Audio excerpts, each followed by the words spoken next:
இன்னைக்கு வீடியோவில் ஹெல்த்தியான ஒரு பருப்பு மில்லட் தோசை தான் செய்ய போகிறோம். எல்லா வகையான பருப்பும் சேர்த்துக்கிட்டு கூடவே கொஞ்சமாக வரகும் சேர்த்து ஒரு கிறிஸ்பியான ஒரு பருப்பு தோசை தான் பார்க்க போகிறோம். இந்த தோசை சாப்பிட்றதுக்கு அவ்வளோ மொறுமொறுன்னு இருந்தது. இந்த அளவு மொறுமொறுன்னு வரும் நான் கொஞ்சம் கூட எக்ஸ்பெக்ட் பண்ணல. அவ்வளோ டேஸ்ட்டாக இருந்தது இந்த தோசை. இந்த மாதிரி உங்களுக்கு எல்லா பருப்பும் கலந்து கடையில் கிடைக்குது. அந்த மாதிரி வாங்கிக்கிட்டாலும் சரி, இல்லை பச்சை பயிறு, துவரம்பருப்பு, கடலைப்பருப்பு, மசூர் தால், கருப்பு உளுந்து எல்லாம் சேர்த்து ஒரு கப் எடுத்துகிட்டு நல்லா ஒரு வாஷ் பண்ணிவிட்டு ஒரு 5லேருந்து 6 மணி நேரம் ஊற வச்சுக்கோங்க. இது கூடவே ஒரு கப் வரகரிசி, கூடவே ஒரு 4 டேபிள் ஸ்பூன் பச்சரிசி இதையும் சேர்த்துட்டு நல்லா வாஷ் பண்ணிவிட்டு அதையும் ஒரு 5 to 6 மணி நேரம் நல்லா ஊற வச்சுட்டு மிக்சிலையோ கிரைண்டர்லேயோ நல்லா ரெண்டையும் சேர்த்து அரைச்சிக்கோங்க.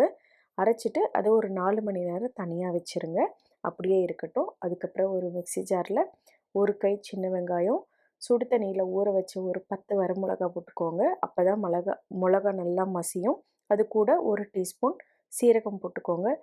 தேவையான அளவு உப்பு, இது எல்லாத்தையும் போட்டு மிக்சியில் நல்லா அரைச்சிட்டு இந்த மாவு கூட மிக்ஸ் பண்ணிக்கோங்க. மிக்ஸ் பண்ணி விட்டுட்டு ஆஸ் யூஷுவல் நம்ம தாளிப்போம் இல்லையா, அந்த மாதிரி தாளித்து கொட்டுறது தான். ஒரு பேனில் எண்ணெய் ஊற்றிட்டு கடுகு போட்டுக்கோங்க. கடுகு போட்டுட்டு கடலப்பருப்பு போட்டுக்கோங்க.